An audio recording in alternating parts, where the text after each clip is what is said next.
O, kung kahapon ay may isinampa o inihain na pong impeachment complaint laban kay President Bongbong Marcos Jr. Ito hubang reklamong ito ay natanggap na ninyo dyan po sa inyong komite? Yes, may nag-file nga daw ng impeachment complaint against President Bongbong Marcos. Pero as of now, it's still with the Office of the Secretary General. No? Hindi pa ito na-forward sa Committee on Justice. No? Hindi din po, hindi pa na-forward din to the Office of the Speaker. Kailan ho ito uusad, Kong, at sisimulan na tingnan o dinggin itong reklamong ito? Supposedly, ang proseso niyan is after sa Office of the Secretary General, itatransmit niya to the Speaker's office. Ang Speaker naman ay may 10 session days na i-include siya sa order of business para doon pagdesisyonan na i-refer siya to the Committee on Justice. Once po aabot sa Committee on Justice, diyan po natin masabi na initiated na yung impeachment complaint against President Bongbong Marcos. Opo, kasi ngayon naka-recess pa po yung Kongreso. Kayo po at magbabalik ang sesyon by January 26. So magsisimula po yung 10-day na dapat rumesponde ang Speaker beginning from that day, Kong. It begins from the time na ibigay sa kanya ng Secretary General. So kung ibigay sa Secretary General ngayon, may 10 araw siya, 10 session days, no? 10 session days na i-include sa order of business ang impeachment complaint. So in the meantime, habang hindi pa na-actionan ng Speaker or hindi pa na-include sa order of business at hindi pa na-refer to the Committee on Justice, pwede pa pong mag-file ng kahit sinong grupo ang may intention to file other impeachment complaints against the same president now. Opo. So from Speaker Kong ay ire-recommend na niya sa inyo, sa komite ninyo at doon na po magsisimula yung ma-initiate. Tama ho ba? Yes. Walang ibang committee ang pwedeng mag-discuss sa impeachment complaints except the Committee on Justice. So, ire-refer yan to the Committee on Justice. Opo. Pero dito nga po sa inihaing complaint, impeachment complaint, may ilang grounds po yung kung nabasa po ninyo siguro sa social media, kung hindi po kayo natanggap formally dyan po sa inyong komite. Sa tingin mo, itong impeachment complaint laban kay Pangulong Bongbong Marcos Jr. ay uusad dyan po sa Kongreso considering na majority po ay kaalyado mo ng Pangulong Bongbong Marcos Jr.? Totoo yan na most of the members of the House are aligned with the President. No? Pero ang importante po dyan is anong nakalagay doon sa impeachment complaint at anong ebidensya po ang naka-attach doon. Kasi importante to note also na lahat naman ng mga congressmen are political persons, di ba? So dependent din sila kung ano yung public sentiment on that day, no? So kung ang publiko po ay nakita nila yung impeachment complaint at pabor sila or against sila, then most likely the decisions of the members of Congress would also be swayed, no? Not just by the evidence presented but also by public opinion. Opo. Paano po makakaapekto naman yung naging desisyon ng Supreme Court doon nga sa impeachment complaint laban kay Vice President Sara Duterte dito sa bagong impeachment complaint naman laban sa Pangulong Bongbong Marcos Jr.? Yung decision naman ng Supreme Court about the impeachment of Sara Duterte refers to the third mode of filing the impeachment complaint. Ang third mode po is yung kung may more than 1/3 of the members of the House ang pipirma at i-endorse sa impeachment complaint, dapat diretso na yan to the Senate for them to forthwith try the impeachment. No? Ang sinabi ng Korte Suprema is dapat, una, may mga conditions silang ni-require, may procedure silang bagong ipa-implement sa House. No? Una nito is make sure na lahat ng mga members ng Congress ay may kopya at hindi lang sa complaint, including the evidence attached to it, at bigyan sila ng sufficient time to go over and study the complaint. Second is that dapat pagbigyan din ng opportunity ang kung sino man ang sinumbong, no? It's either the President, Vice President, or any other impeachable officer, na makapagbigay din ng sagot niya before i-endorse ito ng one-third or more than one-third of the members of the House. Opo, isang private citizen, inendorso po ng isang congressman. Pangalawa ata ito sa paraan para po paano po magsimula yung impeachment. Sa tingin po, with this process, kung medyo hindi ito ganoon kabilis kumpara doon sa noong una po ninyong naging desisyon dyan po sa Kamara patungkol o kaugnay po doon sa impeachment complaint kay Vice President Sara Duterte. Tama, Jane. Now, this is more of the parang normal way ng pagproseso ng impeachment complaint. No? Ang private citizen, mag-file siya ng impeachment complaint, ito ay sponsor ng isang member ng House. So, dyan po ang uusad yung complaint na yan. It's gonna start there. But medyo mas matagal to at medyo mas mahaba ang proseso kasi nga dadaan pa siya sa Committee on Justice. And other than the periods na sinabi ko kanina, yung 10 days sa Speaker, and then i-refer to the Committee on Justice, ang Committee on Justice naman, from the time it receives it, may 60 days pa, no, to try it out, to hear it, no, before sila magdedesisyon kung sufficient ba in form and in substance yung impeachment complaint na final. Po, may threshold ho ba o pamantayan ngayon bago masabi nating handa na yung isang impeachment complaint, Kong, na umusad sa susunod na yugto?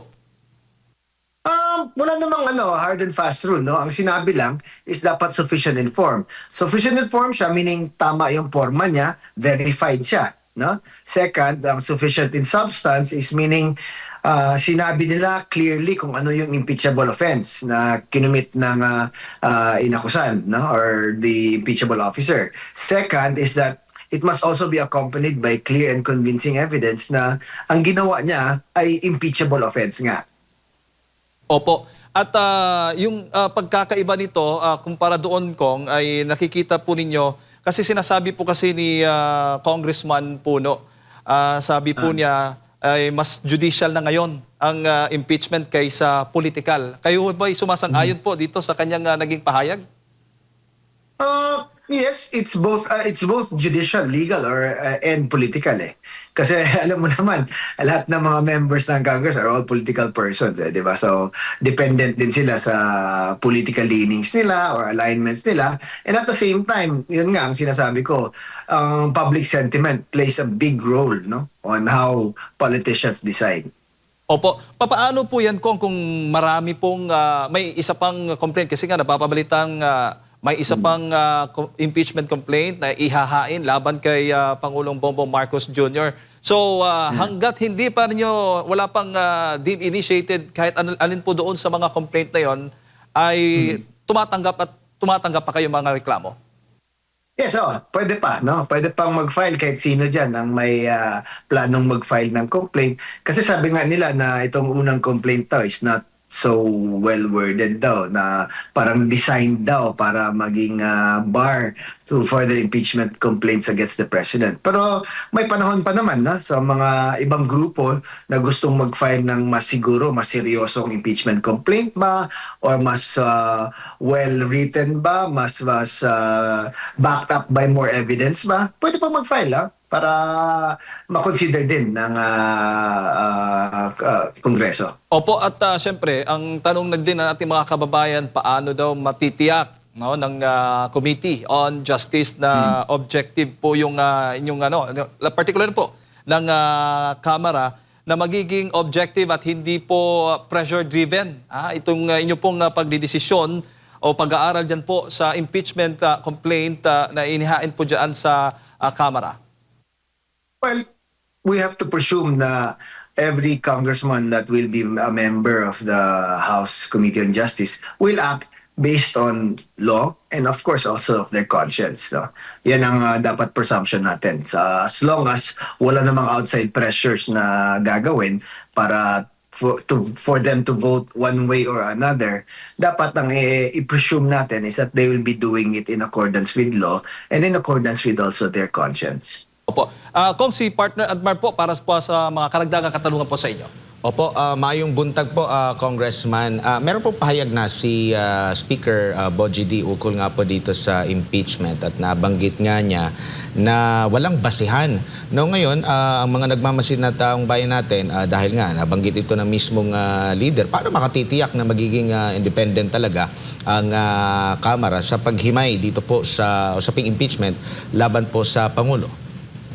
Well, ang statements naman ni Speaker Bogie, kung sinabi niya man yun, is his personal statement. No? Wala naman siyang sinabi sa amin na ito yung dapat gawin. No? And I don't think na magpapadikta din ng lahat ng members ng Committee on Justice just because the Speaker said that. No? Siguro, we ourselves should also scrutinize and check kung ano talaga yung laman ng impeachment complaint na yan. Opo, dito po sa verification po nito, sino po ang magsasagawa po nito, Congressman? It's a private lawyer no, that who filed it. I don't know who verified it. No? Pero hindi ko pa rin nakita until now yung kopya ng complaint. Except for the pages na dami na nakikita natin sa social media. No? Pero I haven't really checked it yet. Opo, and sakali man po na hindi lubusang umusad itong impeachment complaint na ito, saklaw na ba ito na hindi na siya pwedeng sampahan na ng impeachment within 1 year? If aabot ito sa Committee on Justice no, at may ma-deemed initiated na itong complaint na to, then tsaka pa yun mag-set in yung one-year bar rule. Pero habang wala pa yung complaint na refer to the Committee on Justice, pwede pa pong tumanggap ang House ng kahit anong o kahit ilang impeachment complaint against President Bongbong Marcos. Opo. Yung pagtanggap po dito sa Kaliman na meron pang ibang mga impeachment, ano pong gagawin dito, sir? Iko-consolidate po ba ito or kanya-kanyang parang per batch po ba ang pagtanggap nito? Paano po? No, not necessarily consolidate. No? Kasi isa-isa yan i-present depending sa order of business, pag-include niya sa order of business. No? So, ang speaker, ang gagawin niya is kung antayin niya pa ba yung iba or hindi, then i-include niya na in the order of business.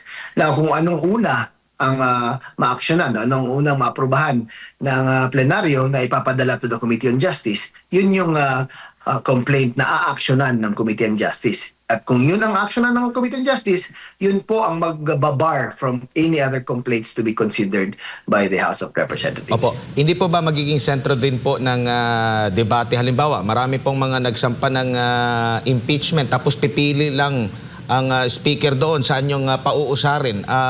Congressman, wala po bang o ano po ba yung proseso doon sa pagpili kung saan ito yung dapat na umusad papunta sa inyong komite?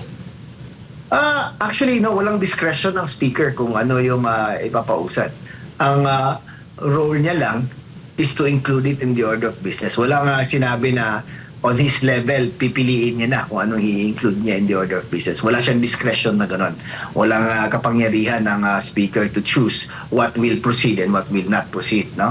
So it's gonna be the plenary or the majority of the members of the House who will decide kung ano po ang ipapapasa, ipapa-move forward to the Committee on Justice. So, hindi po siya pwedeng pagsabayin. Pipili lang po ang plenaryo sa alinman kung sakaling marami pang maghahain, kung alin doon ang pauusarin sa komite, Congressman. Yes, tama po. Tama po, Admar. Opo. And nakahanda po ba ang Kamara sakali man? Kasi ito, naririnig din natin na baka meron din magsampa ng impeachment laban sa pangalawang Pangulo. Kaya bang pagsabayin or meron ding sinabi rin si Congressman Puno na mas marami pang mga bagay na dapat pang unahin kasi nakakaubos ito ng oras ng ating Kamara, Congressman? Well, ang impeachment complaint is just like any other bill, no? Ang Committee on Justice, ang daming bill na fina-file niyan and pwede naman nilang sabay-sabay i-take up and consider all these bills. So, an impeachment complaint is just like any other bill that is filed, no? So, isa man yan or dalawa against 2 impeachable officers or 3 impeachable officers, kaya yan ng Committee on Justice, no? Pero as far as the statement of Congressman Puno na sayang ang oras, well, that is his opinion. Ang problema lang kasi is ang sa constitution natin, ang House lang talaga ang pwedeng mag-entertain ng impeachment complaint. Diyan talaga magsimula. So, wala kaming choice, even if there are other things that we should be doing, but to address and act on any impeachment complaint. Opo, at kung madagdag ko lang, kapag ito'y dumating na po yung reklamo sa inyo, makikita ba natin na kung sakali man ay magkakaroon po ng hearing at ipapatawag ang Pangulong Bongbong Marcos? Po pwede bang ganon? Yeah. Oh, yan ang proseso, no? Na pagbibigyan talaga ng opportunity yung person complained of to also defend himself, no? At that level pa lang, kahit diyan sa Committee on Justice pa lang, no? Just to determine kung tama ba yung complaint na final against him. Opo. At syempre, ang iba po sa mga congressman, tulad po ni Congressman Irice, ano naman po masasabi po ninyo? Duda po siya o nabigla po siya doon nga sa nag-file itong private citizen o sa nag-file noong impeachment complaint na naging abogado daw ng First Lady. Paano po yun makaka-apekto po dito sa impeachment complaint na ito? Una, I have no knowledge kung sino yung abogado na nag-file and if totoo ba na abogado siya ni First Lady Liza, no, Marcos, na wala akong alam dyan. Ang second na sinasabi nila nga, it's parang designed to fail nga. But I also heard Congressman Erice na nag-mention siya na may mga grupong also aligned with the Duterte camp Yes. na gustong mag-file. So siguro, dapat yung mga gustong mag-file, dapat i-file na rin nila para kung mas mabigat man yung complaint na ipa-file nila, baka yun pa yung makonsider ng Committee on Justice. Di ba? Opo, singit ko lang po, Kong. Kasi nga, yung ating mga kababayan may mga agam-aga matapos ngang lumabas itong pahayag ni Congressman Egay Erice and Congressman Pulong Duterte na parang designed to fail, parang sinadya lang yan para ma-meet lang yung one-year ban rule para at least pag hindi na pwedeng ma-file. Meron po bang sinasabi yung ating konstitusyon, ating pong mga batas na once na parang binastos o ginagawa yung ganitong klase ng hakbangin, may mapaparusahan po sila, Kong? Wala namang penalties na sinabing ganun, no? Pero tama yan, Admar, no? It's really a loophole in that particular process, no? Na pwedeng mag-file ng kahit basurang impeachment complaint, i-file mo lang para ma-bar na for 1 more year yung impeachment complaint against the impeachable officer. So, if maalala niyo po, yung time ni President Gloria Macapagal Arroyo, pagkatapos na isang 1 year, pumipila po yung gusto mag-file ng impeachment complaint. Unahan, no? Kasi nga, gusto nila itong complaint nila ang unang ma-file. Either it's designed to fail or it's designed to actually prosecute. Parang unahan lang, no? So, yan ang tingin ko na dapat din siguro ma-change natin, no? Na siguro dapat pagbawalan din na ang pag-file ng impeachment complaint na parang moro-moro lang, no? Na just to put in place the 1-year bar rule, no? Kasi these are ang taong pinafailan ng impeachment complaints are the President, Vice President, Justices, and the Ombudsman. Yan lang pa, and commissioners, no? Ng COA. Yan lang po ang pwede mga ma-impeach. These are very high positions and dapat seryoso talaga ang pag-treat sa isang impeachment complaint. Hindi pwedeng gawa-gawa lang or just to make sure na hindi siya pwedeng ma-filean for the next year. Di ba? So tama yung observation mo, Admar, na siguro dapat naman pag-isipan namin kung anong probable law ba or amendments to the Constitution ba that would siguro prohibit parang moro-moro complaints to be filed. Opo. At Kong, siyempre, ang anak po ng Pangulong Bongbong Marcos Jr., si Congressman Sandro Marcos, ay nandiyan dyan.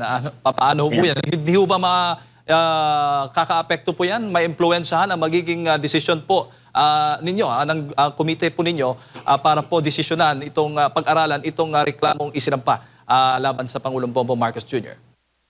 Well, in fairness to the majority leader, Sandro Marcos, wala naman siyang role dito kasi.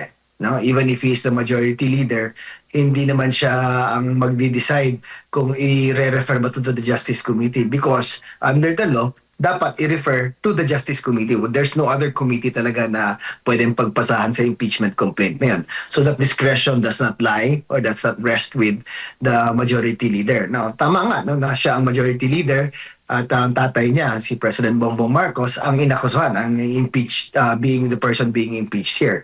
Pero you also have to remember na Majority Leader Sandro is the majority leader. He's not the chairman or of the Committee on Justice, and the Committee on Justice is headed by Jinky Luistro. And there are members of the Committee on Justice, both from the majority and from the minority. So kung may pressures man na ganun, lalabas at lalabas din yan. I'm sure may sisigaw din yan na pinipressure kami or i-reward kami ng ganito or ganyan. Di ba? Mga usapang ganun, lalabas din yan. Opo. At siyempre, ang tanong din ng iba, may sapat bang pondo? Kasi mas magastos po itong pag-hearing po ninyo ng impeachment kung sakaling matutuloy po yan, Kong. At may dalawa pa, sabay pa yung i-hearing po ninyo kung possible, kung sakaling itutuloy yan. Well, kung sa Justice Committee naman, wala namang gastos yan. It's just like any other committee hearing, no? Na merienda, lunch siguro, yan lang yung gagastosin dyan. Ang medyo gastos at time-consuming is if aabot ito sa Senado na full-blown trial na talaga. Yun ang medyo, it will take time. It will take up some of the resources of the Senate and both of the House. And siguro, magiging divisive na naman to sa sambayanan, no? Opo, at siyempre, huli na lang, Kong, ano bang mensahe mo para sa ating mga kababayan na nakatutok po dito po sa isyong ito? Well, siguro, let's be vigilant, no? Bantayan natin, and kung may concerns man kayo, raise your concerns, di ba? Para at least man lang ma-address natin properly. But rest assured that the Committee on Justice and the members of the Committee on Justice are ready and willing to take on any impeachment complaint against any kahit sinong impeachable officer. Opo. Kong, maraming salamat po at sa ulitin po, hingi po kami ng update sa mga development po, hinggil nga po dito sa impeachment complaint ni Pangulong Bongbong Marcos Jr. o sa mga susunod pa na mga development po dyan po sa Kamara. At mabuhay po kayo. Thank you, Jay. Thank you, Admar. Ayun po mga kababayan, si Congressman Jonathan Keith Flores, ang Vice Chair po ng House Committee on Justice at Representative po ng Bukidnon, 2nd District, ang ating nakasama. Napakinggan po ngayong umaga.